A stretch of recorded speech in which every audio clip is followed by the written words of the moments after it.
O Senhor esteja com todos. Ele está no meio de nós. Proclamação do Evangelho de Jesus Cristo segundo Mateus. Glória a vós, Senhor. Naquele tempo, disse Jesus aos seus discípulos: ficai atentos para não praticar a vossa justiça na frente dos homens, só para serdes vistos por eles. Caso contrário, não recebereis a recompensa do vosso Pai que está nos céus. Por isso, quando deres esmola, não toques a trombeta diante de ti, como fazem os hipócritas nas sinagogas e nas ruas, para serem elogiados pelos homens. Em verdade, eu vos digo, eles já receberam a sua recompensa. Ao contrário, quando deres esmola, que a tua mão esquerda não saiba o que faz a tua direita, de modo que a tua esmola fique oculta, e o teu Pai, que vê o que está oculto, te dará a recompensa. Quando orardes, não sejais como os hipócritas, que gostam de rezar em pé nas sinagogas e nas esquinas das praças, para serem vistos pelos homens. Em verdade vos digo, eles já receberam a sua recompensa. Ao contrário, quando tu orares, entra no teu quarto, fecha a tua porta e reza ao teu Pai que está oculto, e o teu Pai que vê o que está escondido te dará a recompensa. Quando jejuardes, não fiqueis com o rosto triste como os hipócritas. Eles desfiguram o rosto para que os homens vejam que estão jejuando. Em verdade vos digo, eles já receberam a sua recompensa. Tu, porém, quando jejuares, perfuma a cabeça e lava o rosto, para que os homens não vejam que tu estás jejuando, mas somente o teu Pai que está oculto. E o teu Pai, que vê o que está escondido, te dará a recompensa. É palavra da salvação. Glória a vós, Senhor. Queridos irmãos e irmãs, numerosos aqui em nossa Basílica Santuário, bem-vindos todos os que vêm todos os dias à Santa Missa, depois do trabalho, depois da escola.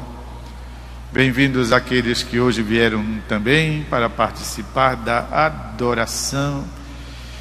Bem-vindos os irmãos da guarda de Nossa Senhora, aqueles que participam do canto, da liturgia, enfim, bem-vindos todos. O nosso coração se dilata para acolher também quantos estão agora ligados com a gente através da Rede Nazaré, através do rádio, do santuário e do Facebook. Nestes dias estamos lendo o Sermão da Montanha, onde Jesus vai instruindo os seus discípulos com o coração renovados. Lei nova, não mais escritas em pedras, como aquelas que Moisés deu ao povo, mas agora lei nova, escritos em coração de carne e molinha, que Jesus Cristo mesmo está dando aos seus discípulos.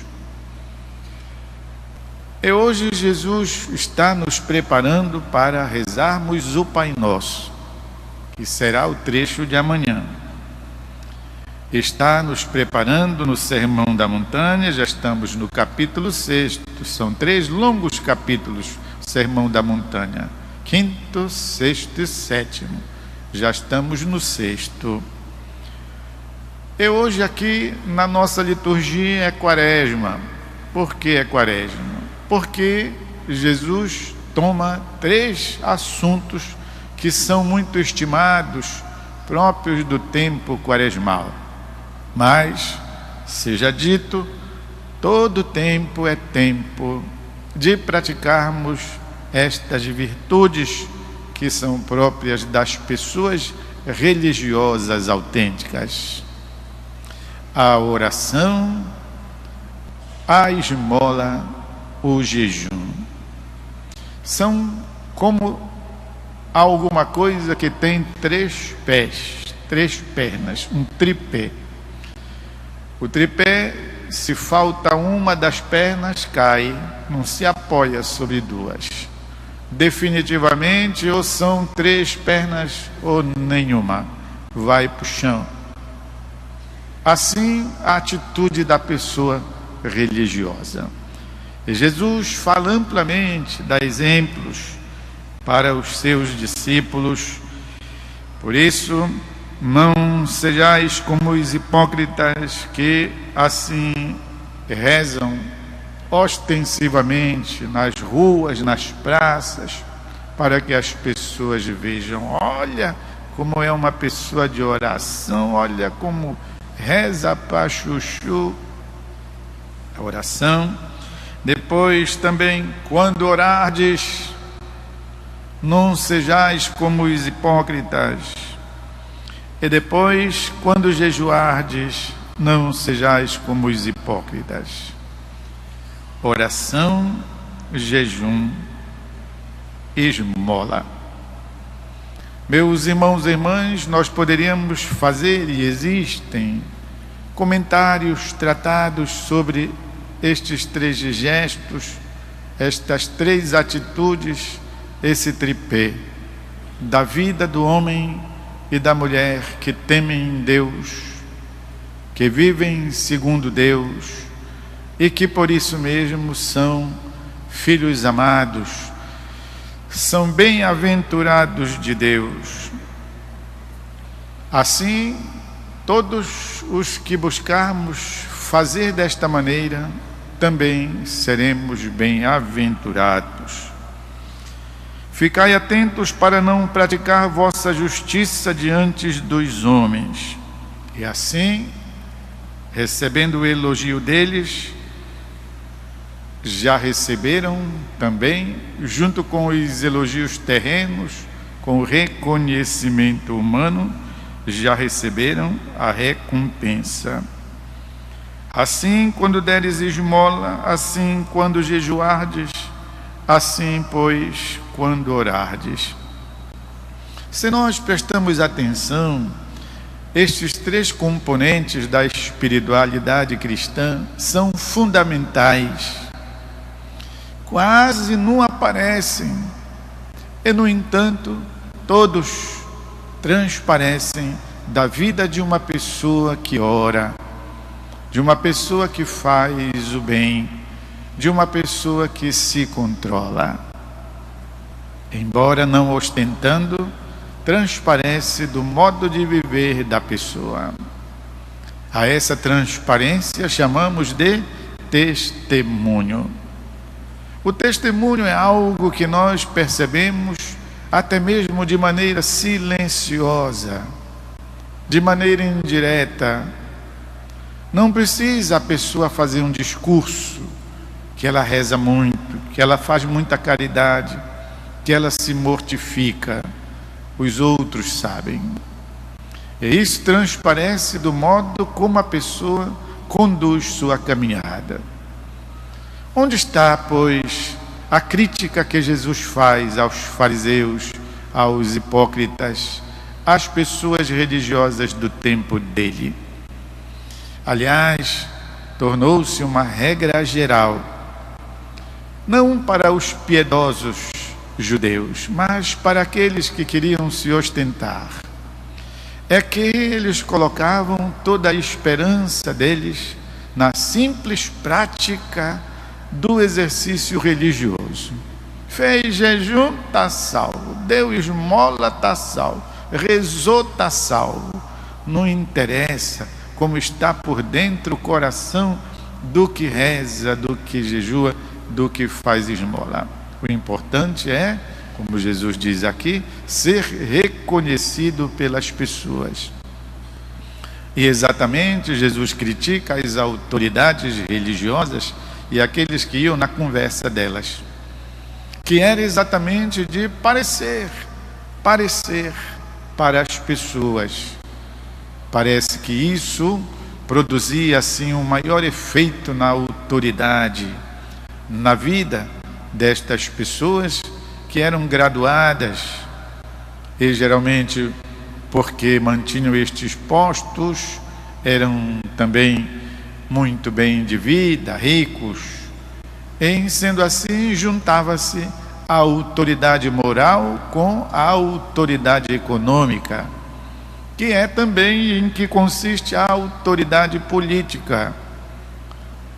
Não assim viviam as pessoas simples, não assim viviam os que de fato praticavam a fé e a religião. Mas olhem, meus irmãos e irmãs, esse chamado de Jesus, ele também se refere a nós. E é bom, de vez em quando, lermos isso, exatamente porque nenhuma vantagem trazemos se as pessoas nos reconhecem religiosas e no fundo não o sejamos. Não ganhamos nada, não acrescenta nada, não muda nada. Por quê? Porque a Deus ninguém engana. Porque não precisamos fazer isso para sermos notados por Deus. E Jesus nos dá exatamente o conselho que façamos isso de modo escondido, até sem que ninguém veja, porque o Pai vê os corações, conhece a intimidade da gente. Aliás, se é uma realidade que ilumina muito e que traz muito sossego, muita paz para a nossa alma, é esta: e que Deus tudo sabe, Deus tudo vê. Muitas vezes precisamos explicar para as pessoas, dar-lhes satisfação, tentar dizer, e até nem conseguimos. Para Deus não precisa, porque Deus tem, mal comparando, como que uma visão de raio-x, vê, está dentro do nosso coração, conhece a nossa consciência. Foi Deus quem nos criou, foi Deus quem nos fez. Canta assim Davi no Salmo 50: Senhor, fostes tu que me tecestes dentro das entranhas de minha mãe, tu que me fizestes em todas as minhas fibras, tu que colocastes em mim consciência. Senhor, tu conheces tudo, sabes o que eu penso, a palavra ainda nem chegou à minha boca e tu já a conheces inteira.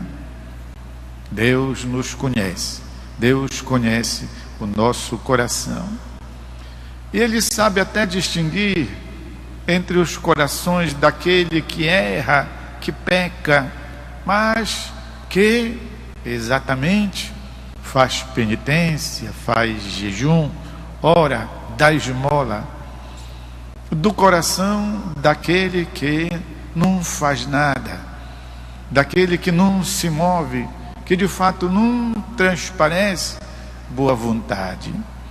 Deus conhece o coração da gente, e isto muitas vezes nos conforta, nos reconforta grandemente, saber que Deus sabe de nós. Queridos irmãos e irmãs, a palavra de Jesus é, portanto, um apelo a que nós abramos sempre nossa consciência, um espaço em nossa vida, para a tranquilidade do nosso espírito hoje, para a purificação da nossa vida, da nossa história, quem sabe dos males, dos pecados, dos prejuízos que já provocamos para as pessoas. Que possamos abrir diante de Deus o coração, que Deus, assim nos conhecendo, nos penetre, nos invada, nos faça melhores. Faça com que o nosso coração se pareça mais conforme, pois, ao coração do seu Filho, pois a finalidade da nossa caminhada e da nossa vida espiritual, diz o apóstolo São Paulo, é de fazer acontecer em nossos rostos a moldagem do rosto de nosso Senhor Jesus Cristo, Filho de Deus. E isso tem início quando abrimos nossa história, nosso coração, nossa alma para Deus. Buscamos então, meus irmãos e irmãs, viver a vida religiosa, cultivar uma espiritualidade, viver uma mística da simplicidade, da sobriedade, da interioridade, que aí não precisa dar espetáculos para ninguém. As pessoas verão do nosso testemunho e, como estou dizendo, Deus verá o nosso coração. Vamos fazer um instante de silêncio, assim que possamos aproveitar algo da palavra de Deus.